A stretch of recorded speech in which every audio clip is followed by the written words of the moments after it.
Ensuite, il y a la part énergétique, spirituelle. Si on veut se réaliser, quels que soient nos objectifs, il y a une part énergétique qu'on est obligé de prendre en considération. La part énergétique, c'est l'aura. Cette aura, sans laquelle nous ne pourrions vivre.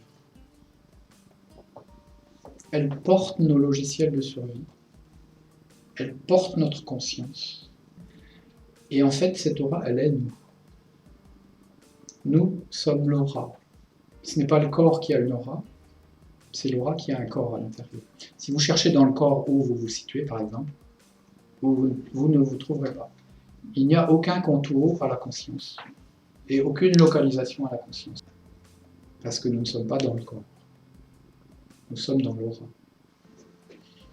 La conscience étant un phénomène de 5e dimension, on ne peut pas la localiser sur Terre, qui est un phénomène de 3e dimension.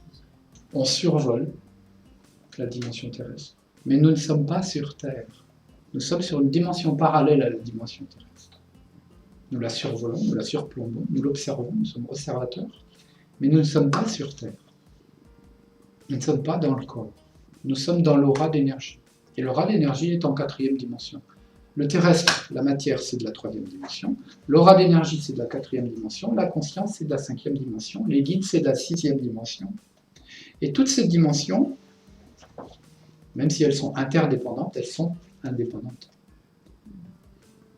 L'aura, c'est aussi l'instrument qui va stocker nos mémoires traumatiques. Tout ce que nous vivons de traumatisant, ça laisse une trace. Et cette trace, cette information traumatique, elle est stockée dans l'aura. Ce sont nos logiciels de survie. Nos traumatismes émotionnels sont là dans l'aura.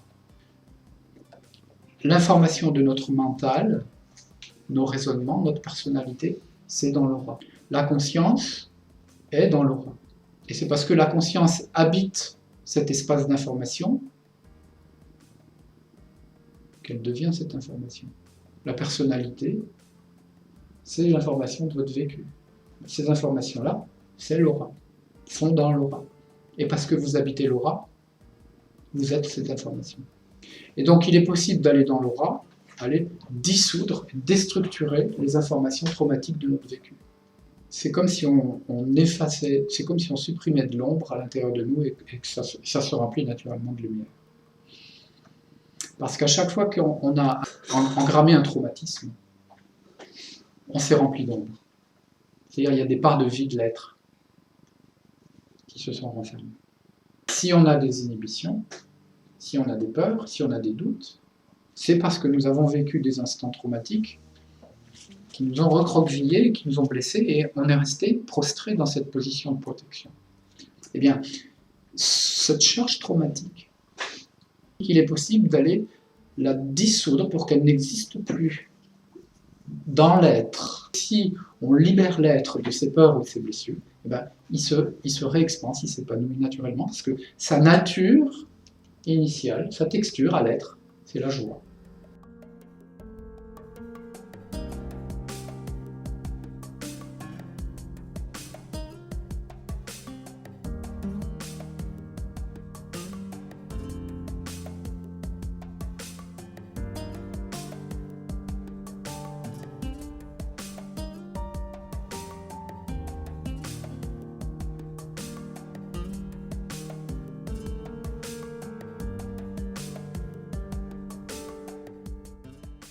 Ce qui s'installe quand on libère, c'est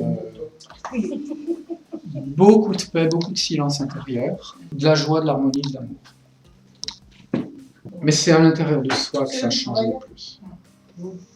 On se transforme à l'intérieur.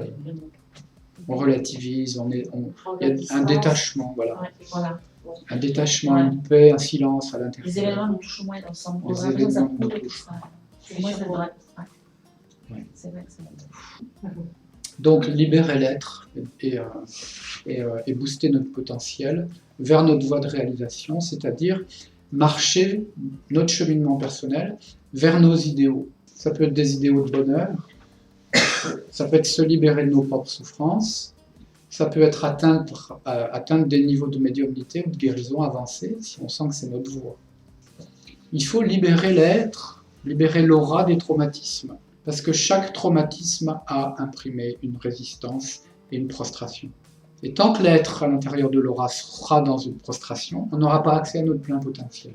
Donc on sera freiné pour se réaliser, soit dans le bonheur, soit dans l'abondance, soit dans l'amour. On ne pourra pas se réaliser tant qu'on sera prostré dans nos souffrances.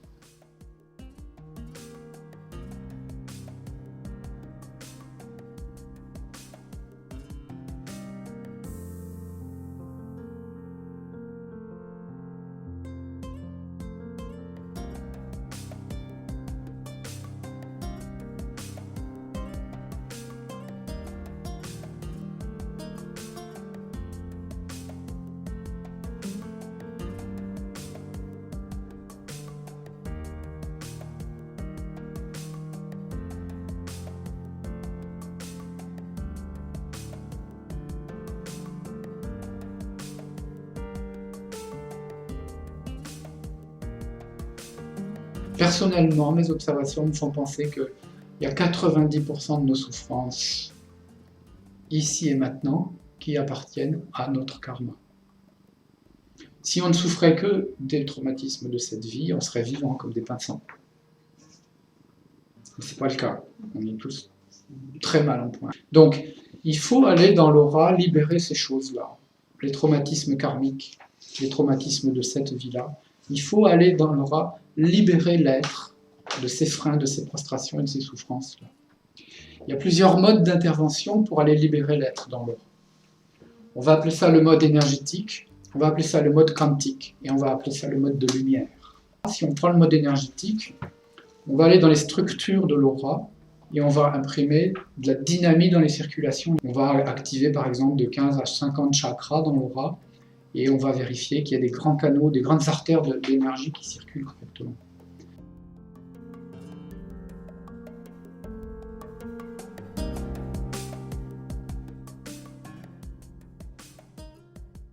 On va dans l'aura à la main, dans certaines zones qui portent des organes, qui portent des fonctions, qui portent une anatomie, et on va déboucher, et on va imprimer une respiration, et on va installer de l'équilibre, de l'harmonie, dans les structures de l'aura.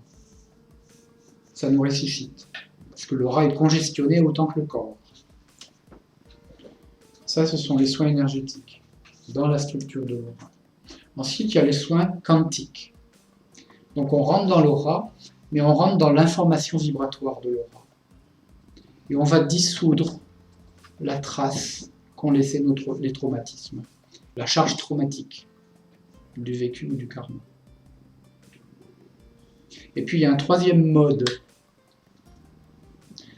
auquel il est nécessaire d'avoir recours, que j'appelle de lumière, qui nécessite que nous allions canaliser de la lumière dans le céleste ou dans le divin pour aller dissoudre ou foudroyer des choses dont on veut se libérer.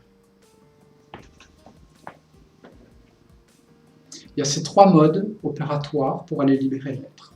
Le travail énergétique dans la structure de l'aura, le travail quantique pour aller dissoudre l'information traumatique et l'intervention de lumière pour libérer d'autres objets qui pénalisent aussi l'être dans l'aura.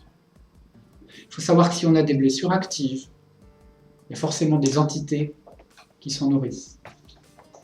S'il y a des entités dans notre aura qui se nourrissent de nos blessures, ça fait baisser le taux vibratoire. On a toutes les chances de récupérer des magies noires. Si on récupère des magies noires, c'est comme si on vivait avec un sac poubelle opaque sur soi.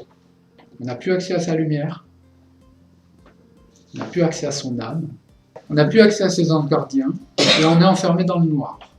Le taux vibratoire actuel est tellement élevé que une intention ou une pensée malveillante peut créer une magie noire sur une autre personne.